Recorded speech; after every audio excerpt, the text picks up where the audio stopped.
Five Nights at freaking Freddy's. I've been waiting for a really good Five Nights at Freddy's toy line for a while, and who knew that it would be Jazzwares picking up the license and taking it over that would finally give us a good toy line. Sorry to those that collected it, but Funko's toy line always looked like crap to me. And this is really interesting, this whole setup, so let's just get into it.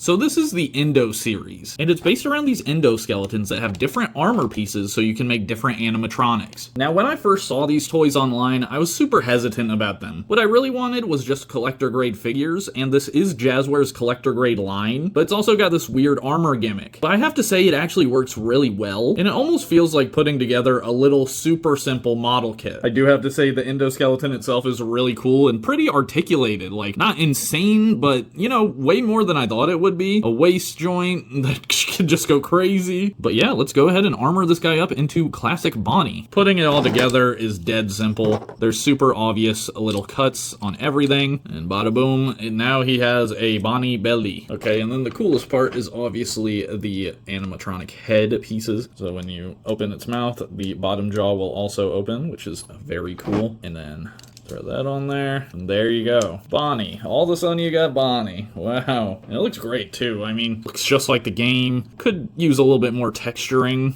in my opinion. I feel like it's a little bit flat, almost like a cartoon version of it or something. But overall, I think it's really cool. And he does retain some posability. I would not say all, because these pieces are like thick, so he can't bend his knee all the way. Obviously, these guys aren't super flexible anyway, so it would be funny to have a super duper flexible Five Nights at Freddy's figure, you know, that could do Spider-Man poses or whatever, but obviously that's not what they're going for with these releases. Okay, now that this is done, we're gonna go ahead and switch to the Withered Bonnie. So if you know the games, you know Withered Bonnie is a little bit more withered than all the other animatronics, and it also shows off that you can take off whole limbs from the Endo skeleton, as well as, you know, the feet and hands and stuff. It's like fully modular.